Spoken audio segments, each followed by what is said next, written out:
মোটা দাগে রাজনৈতিক দলগুলো পার্টিকুলারলি গণ অভ্যুত্থানের পক্ষের শক্তিগুলোর মধ্যে মোটা দাগে একটা ঐক্যের জায়গা আছে। তো সেই জায়গাতে আমরা বোধ করছি যে এটা আরো দৃঢ় করা দরকার এবং রাজনৈতিক মতপার্থক্যগুলো রাজনৈতিক ভাষায় হ্যান্ডেল করা দরকার।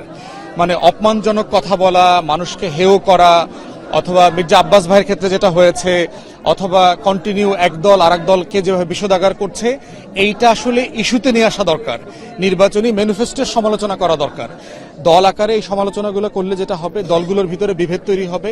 আমরা চাই নির্বাচনের আগে এটা না হোক, বরং হচ্ছে গণ অভ্যুত্থানের পক্ষের শক্তিগুলো সবাই জুলাই সনদ নিয়ে কথা বলুক, নির্বাচনের ইশতেহার নিয়ে কথা বলুক, কে আসলে নির্বাচিত হলে কি করবেন, সেটা করার ভালো খারাপ এই জায়গাগুলো নিয়ে আলোচনা করা দরকার। দ্বিতীয় বড় চ্যালেঞ্জের জায়গা হচ্ছে প্রশাসন।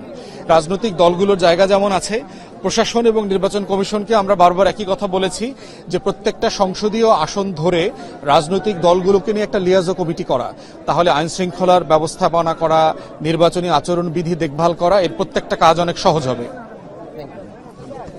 4 গুণ শক্তিশালী এনজাইম ও অধিক ফেনা সমৃদ্ধ অরিক সিলভার ওয়াশ মাত্র 70 টাকা।